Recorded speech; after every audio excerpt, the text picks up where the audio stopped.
Hey everybody, so let's go ahead and start reading the Bible. Again, if you're new here, welcome. I was looking for people to read with because I couldn't, I don't know what I'm doing. And so I've started in John. This is the first time I'm actually reading the Bible like a book. I started with a gospel because that's kind of what I've seen on the internet. If you think that's a bad idea, let me know. I'd like to know where to go next. But here we are, we're on John 5. I don't even know if I'm saying that right, but so I'm just gonna read, and yeah, this is not for followers, so if you don't want to follow, that's fine. Don't subscribe, don't worry about it, it's okay. I'm doing this for God because I want to do something nice for him, and that's it. Okay. Number 5, so after this there was a feast of the Jews, and Jews went up to Jerusalem. Now there is in Jerusalem by the sheep gate a pool, which is called in Hebrew, Bethhesda. Okay. Having 5 porches it has 5 porches. Okay. In these lay a great multitude of sick people. Oh my goodness. Blind, lame, paralyzed, waiting for the moving of the water. Wow. For an angel went down at a certain time into the pool and stirred up the water. Oh, that's, that gives me a nice image in my mind, like all of these people there just so unfortunate, and then an angel goes and moves the water around. Whoever stepped in first after the stirring of the water was made well of whatever disease he had. Now a certain man was there who had an infirmity, who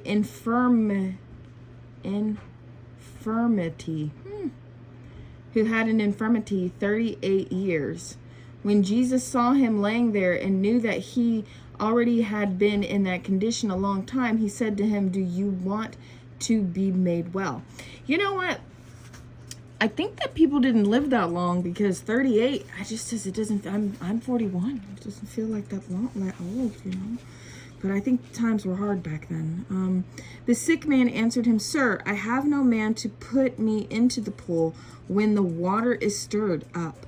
But while I am coming, another steps down before me." You know what? I've actually heard this before somewhere. Like, he's saying, I don't even have anybody to put me in the water. And Jesus said to him, "Rise, take up your bed and walk." That's dope. You just told him, get up. Yeah. So, and immediately the man was made well. See, being someone that doesn't quite know much about Jesus, I'm reading this because I learned, I used to read the Bible looking for myself in there, and I didn't even realize it. So I would just read like little pieces all over the Bible. And then I was listening to this guy recently, because I started my journey like 2.5 months ago, 3 months ago, right before the new year. His name Pastor Vlad. I don't know, he's amazing. But he made a video about why am I not getting anything from the Bible. And in there it says, stop looking for yourself and look for Jesus in the Bible. So now when I realize what I'm reading is actually stories about Jesus. And I know that sounds crazy that I didn't realize that. Because I was looking for a message for me, not looking at it as proof. So now I'm looking at this as proof. This is John's story about Jesus. And you guys can correct me if I'm wrong, because if you've been here before, you already know I've been wrong. But God knows my heart is pure, and that I'm actually trying to learn about him. And I just want to be closer to him in everything that I do. Like, it's crazy. And so Jesus is awesome. He tells the guy to get up, walk, and immediately the man was made well, took up his bed and walked. And that day was the Sabbath. The Jews therefore said to him who was cured, "It is the Sabbath. It is not lawful for you to carry your bed." He answered them, "He who made me well said to me, 'Take up your bed and walk.'" Then they asked him, "Who is the man who said to you, 'Take up your bed and walk'?" But the one who was healed did not know who it was, for Jesus was withdrawn, and a multitude being in that place. So there's a lot of people, I guess, and Jesus didn't really say, "This is my name, find me here," and they didn't have phones. I was like, "That's my phone number," Afterward, Jesus found him in the temple and said to him, "See, you have been made well. Sin no more, lest a worse thing come upon you." See, this I love reading when Jesus speaks. This red, I don't know what it does to my mind. I cannot wait to read this over here. Oh my goodness. I cannot wait. So when I see that, this is a little scary for me because I'm going to get baptized and I'm scared because I don't want to sin again, but then there's like so many ways I can sin, and I'm just, I don't know. I'm just going to pray for God every day to forgive me for whatever mistakes I made, but I am going to try so hard not to sin again. But like this man, he said, you've been made well. Do not sin anymore. The man departed and told the Jews that it was Jesus who had made him well. For his reason, the Jews persecuted Jesus and sought to kill him. For this reason? That was the reason?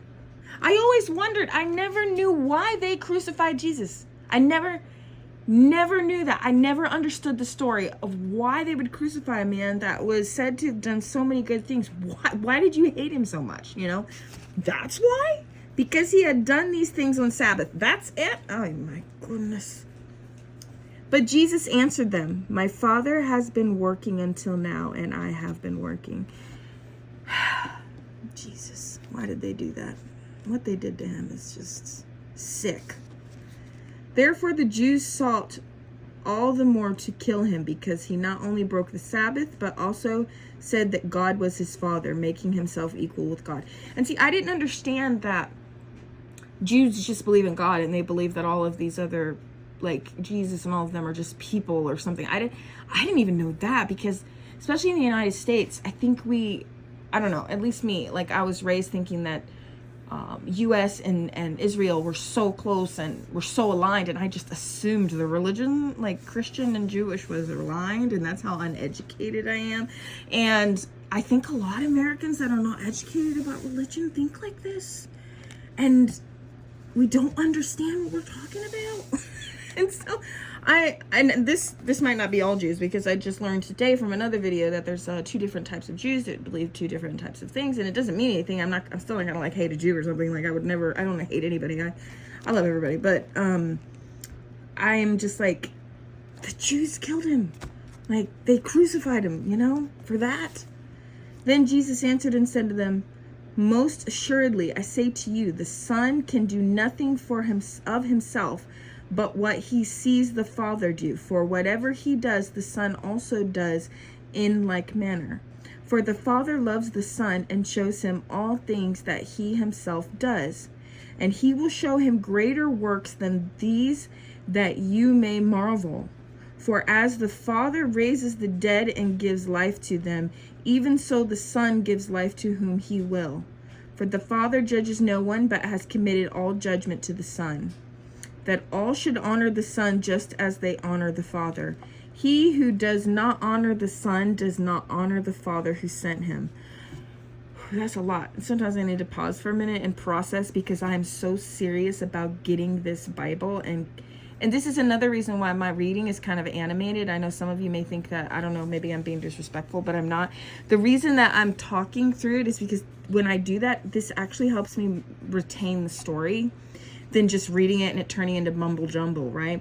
And so when I read, when Jesus speaks, I want to pause especially and say, okay, what actually is going on here, and what is he saying? I totally get what he's saying there. He's trying to educate them about him and his Father and who he is. Most assuredly, I say to you, he said most assuredly a lot. I also, for some reason, have noticed that. Oh, and I will tell you this. I've seen online that after 3 days of reading the Bible, something changes in you. And I want to say I agree with that 100%. I feel something inside of me has changed. I don't get tired reading the Bible anymore.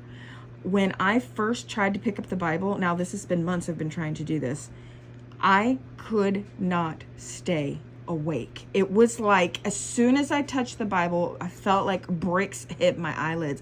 And then I watched Preacher Vlad in that video about why can't I get anything from the Bible. He talked about it could be spiritual attack and how to get through it. And I did that. I prayed, and sure enough, look at me. I'm awake as a spring chicken, and it's like 11 o'clock at night, and I get up at 5 a.m. So I should be tired right now, and I am wide awake reading this Bible. It is it almost makes me want to cry, because I can see the difference in me, and nobody knows. I'm in my room all by myself reading to a camera.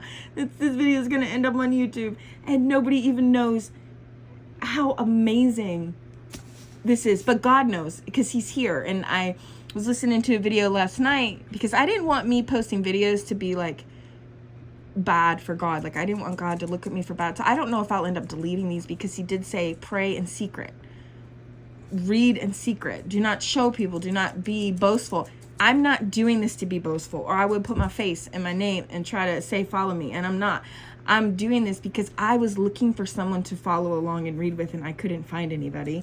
And I thought, well, somebody out there's got to want to read along with someone and hear their thoughts, right? And I can do this for God and Jesus, and if it helps someone, like it helped me, because Kat Von D actually helped me. She was the one who really, when she came out, was like, okay, I'm like, I relate to her so much. I'm just like, I mean, I'm not goth or anything, but like her life story, and I'm just like, okay, I can do this too, 'cause she did it, right? And so I'm like, if I can post this, I can do this for God. And if somebody listens, then if I just get one person to get closer to God, then I just feel so happy about that. So I don't know how I got here. I digressed a little bit. We're gonna go back to reading, because I forgot my point. But I'm awake, so I'm awake and reading, which is just crazy. Okay, so most assuredly I say to you, he who hears my word and believes in him who sent me has everlasting life, and shall not come into judgment, but has passed from death into life. Most assuredly, I say to you, the hour is coming, and now is, when the dead will hear the voice of the Son of the God, and of God, and those who hear will live. For as the Father has life in himself, so he has granted the Son to have life in himself, and has given him authority to execute judgment also, because he is the Son of Man. Do not marvel at this, for this hour is coming in which all who are in the graves will hear his voice and come forth. Those who have done good to the resurrection of life, and those who have done evil to the resurrection of condemnation. I can of myself do nothing. As I hear, I judge, and my judgment is righteous, because I do not seek my own will, but the will of the Father. Ooh, this is a lot. Okay, so what I'm going to do is I'm going to end this, because I'm going to read this like 2-3 times.